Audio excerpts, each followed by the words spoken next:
Ти почваш. Да. Как ще се казва? Капана? Не. Капана на фотографията.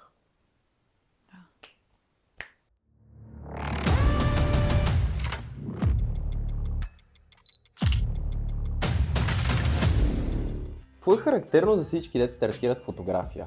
Обикновено си купуваш най-тъпата възможна камера, ама буквално влизаш в OLX и взимаш нещо за 140 лева, за да разбереш дали те кефи, дали ставаш, дали ще имаш време за това нещо.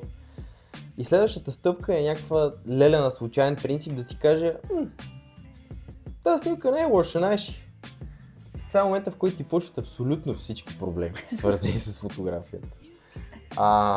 И от камера за 100-200 лева решаваш, че ти си турбопрофесионалист, ти си много перспективна личност, ти си арт натура, която няма друго какво да прави, освен да снима и правиш най-очевидното нещо. Теглиш кредит и си купуваш най-скъпата камера, дето можеш да намериш, с което установяваш, че лелята харесва също толкова снимката от 200 левовата камера, колкото тая за 5000. И тук се чупат нещата. Малко. Като цяло, според мен, като каза това, че си купуваш най-скъпата камера, следва, че си купуваш и всички видове обективи. Да. Така да го почнем. Определено. Та стигаме до момента за тая токсичност и за този капан на фотографията, че има един момент, в който решаваш, че ти е необходимо да имаш хикс на брой прайм обективи. Прайм обектив, това ще рече обектив с една постоянна дължина, който е обикновено по-светъл, т.е. с по-ниско F число, от зум обективите. И очакваш, че това по някакъв начин ще ти се отрази позитивно на фотографията. Обаче това по никакъв начин няма да подобри всичко останало. Демек, композиция, светлина, идея. 3 неща, които ние днес нямаме, обаче имаме друго. Имаме този варио обектив, с който ще се опитаме да докажем, че не ти е необходимо да си купуваш какъвто и да било прайм. С подобен тип обективи обикновено хората смятат, че можеш да постигнеш само и единствено travel фотографски снимки. Или как им викаме на български? Дай да не сме англичани. Туристически. Да, само туристи заслужават подобен обектив. Абсолютно всички други, които снимат с него нещо различно от туризъм. И спорт.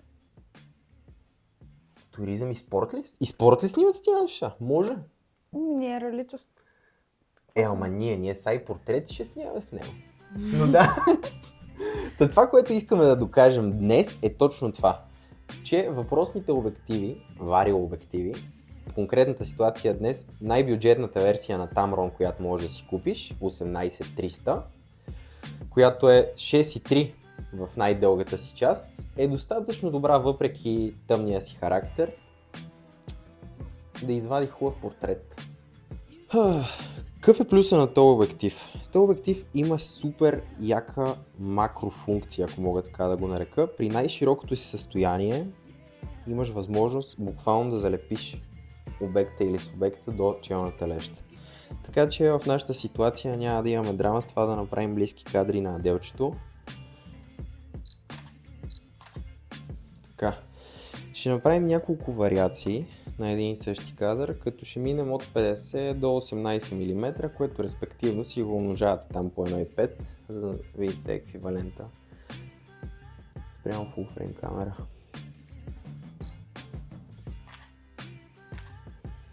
Опитвам се да се навивам сам себе си, да снимам повече кадри, които да бъдат хоризонтални. Успяхме ли да докажем нещо? Аз мисля, че да.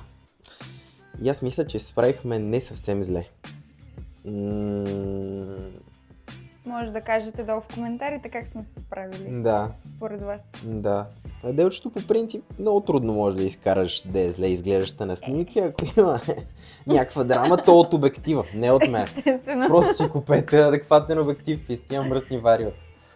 И така, да го харесате, да го споделите, Да се абонирате. Да се абонирате. Да. Камбанка. Да. И ще се видим. Пак. Няма отърване. Няма.